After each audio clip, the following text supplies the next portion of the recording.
Hey there.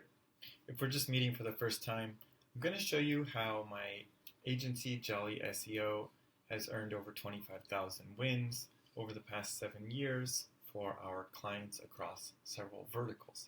I've talked about this at Brighton SEO, in Shenzhen, China, in Bangkok, Thailand, hoping to do a few more talks on this in 2025. For today, let's just go through a speed run of the course that I sell, and I'll add in a few more tips for this video. So first off, what are we even talking about here? We're talking about how to get, for a lot of people, backlinks. Backlinks from sites like Forbes, and also how to filter out some of the riffraff in here I'll talk about. There is also a PR element. If you really put your all into this, you can get links from AARP. You can get links from USA Today. This depends on your filtering, which I'll get into shortly. What I love about this technique is you can do this yourself. You can delegate it to a team member. You can outsource it to a vendor like Jolly SEO. You can do it for free if you put in the time, or I'll show you some paid options. So really quick, look, nobody's favorite is setting up the platforms, but it's really important to choose the right platform for you. So what is that? If you're just looking to get into it for free, I highly recommend you check out Help a B2B Writer and Source of Sources. What do these look like?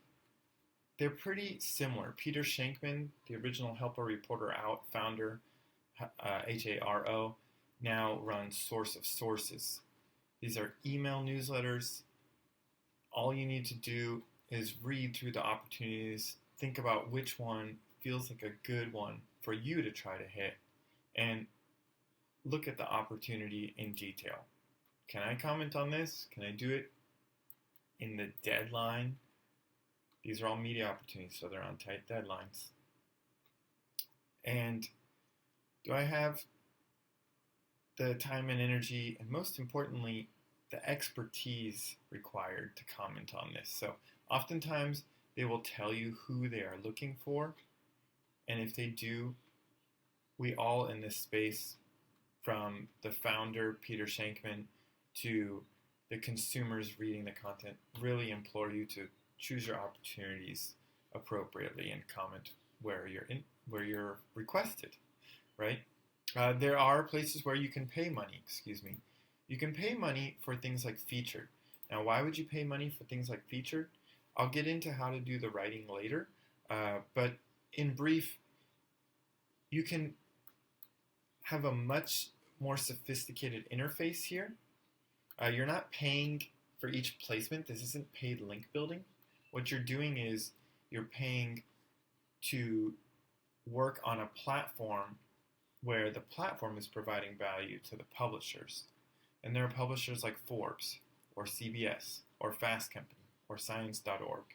And what's the value exchange here?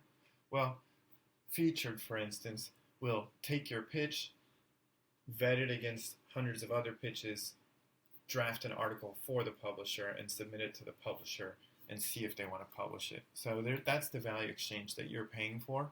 And for you, again, you're hoping you get a backlink. Now, Featured also tells you, does it know whether you'll get a backlink or not? Most high-level publications these days don't give out do follow, a very select few. Unknown can often be code for no link.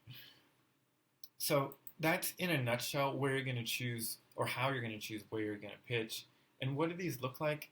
If you follow SEO metrics, these will mean something to you. If you don't, in a nutshell, there's a platform called Profnet and another one called Quoted, QWOTED. These are going to be your highest quality publications. Featured also has some high quality ones. You just want to be wary of, if you don't sort it by what's called domain authority and you leave it all interspersed, let's say looking at the deadline, you're going to notice that there are some, well, let's call them the opposite of a diamond in the rough. As we go down here, these are still, I would say, permissible, passable. For Jolly SEO, we have a minimum of 50, so we don't work with a certain tier of websites below that. But you'll get down into publications that they're actually spun up for the purpose of having more publishers. So you just want to be wary of that, all these .ios. So you may not want to waste your time on that. So if you're not sure about all that, you can always reach out, ask more questions, comment on this video, ask me questions. Let's see, what else would be useful to you as you think about this? Again, at a high level, free stuff, help a B2B, source of sources. That's where you want to go for. If you got the money to pay, featured, ProfNet, quoted, they're all good stuff. So now, how do you find the opportunities? Let me pause this and set this up. Okay, there's a really important point here that you need to think about why you're doing this outreach. Now, I said for a lot of people, it's backlinks. For the SEOs, it's backlinks. For a bunch of PRs, though, it's getting on these household name or household recognizable publications, Business Insider, Wall Street Journal, USA Today. You need to think about what is it you're after, and that's going to help you narrow in on where to send your outreach. There's one thing in the SEO community that we appear to be divided on at present. Now, some people believe that if you're going to get a backlink from a website, it better be extremely closely related to your website, or in most of our cases, company, right? So we're an SEO agency. The thesis here is that if we get links from something about business or finance, those aren't related enough to SEO, and Google will say, I don't like that you guys have links from companies that aren't in SEO, so I'm going to demote your website in the search result pages. I personally do respect that. I personally believe that there is value to having a brand reputation outside of your own industry. So only if you happen to align with that, I wanted to share this with you. You know, in my course, I have a longer video that explains this with this wonderful lady, Heidi, from years ago, who asked me this just to represent this exact issue people have. Oftentimes people say, I'm in this niche. In her case, I believe it was like a card writing or card creating business. And I never see opportunities for me. Well, I helped her go from finding no opportunities ever to at least 3 a day, even though she's in a very niche business. And why is that? Well, let's just pull up, this is very off the cuff, but AARP seems awesome. You got to see, okay, financial experts, hired financial advisors, maybe a little too focused for us, but I think it'll work for the purpose of our video, right? So what we want to do is what we call relevancy twisting here. An awesome writer in the past, Amy Maritek, came up with this term, relevancy twisting.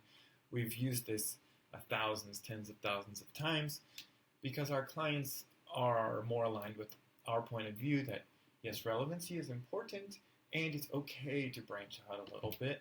And so, for example, if you are a live human being in midlife, you probably have discussed your finances with a financial advisor, right? So even though your business is about, let's say, a software focused on e-com stores, you personally may have talked to a financial advisor. And that's okay. That's okay to comment on this. In fact, they're open to this, right? Let's say you personally haven't, but your parent did, or you have a horror story of a parent who didn't do that.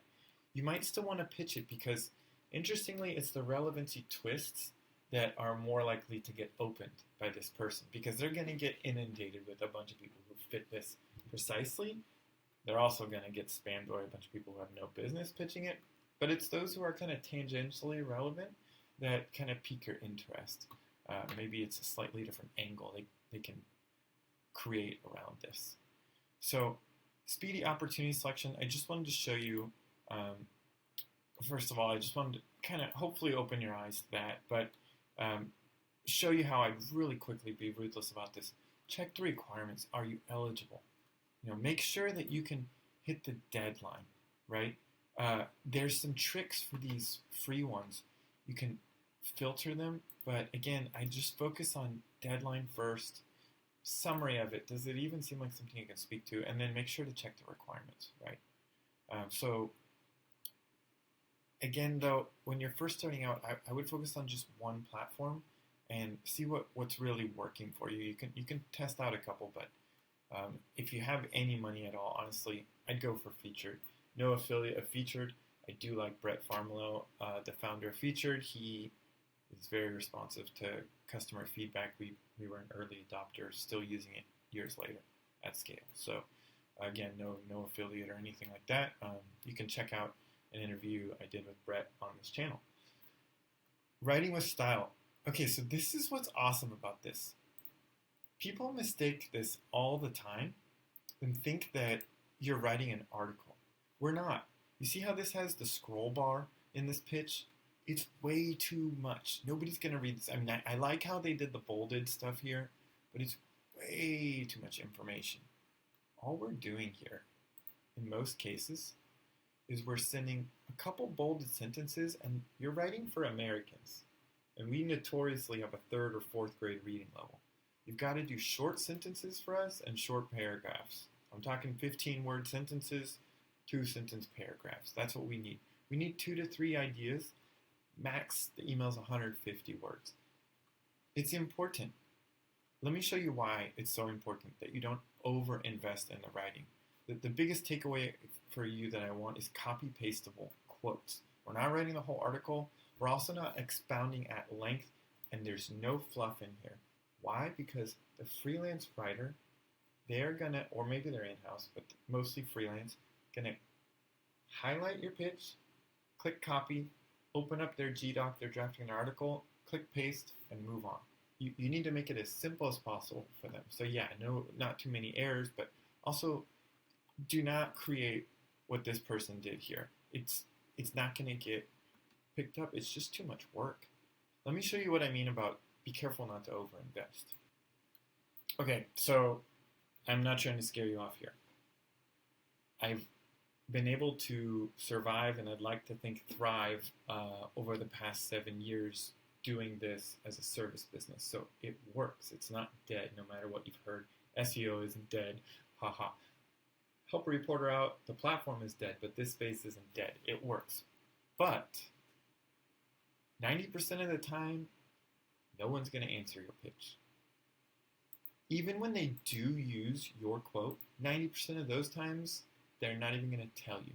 If they actually bother to reach out to you, the vast majority of the time, and this is not being cynical, this is just the way it is, they're under such pressure to create content.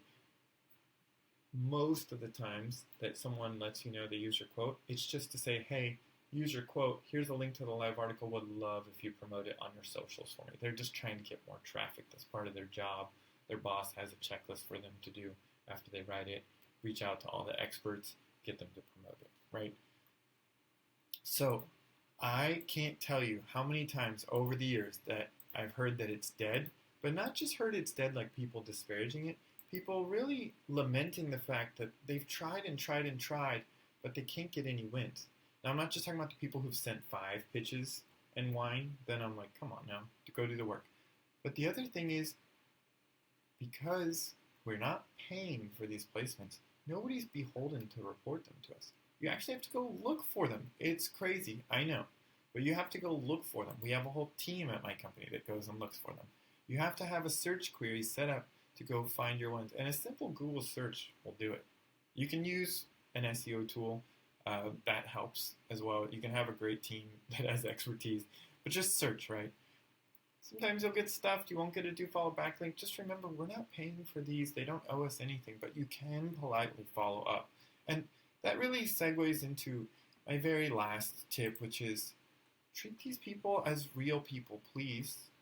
Not just in the initial outreach, but after. Thank them for including you. You may just find over time that you develop a great network. We had a client that was with us for years.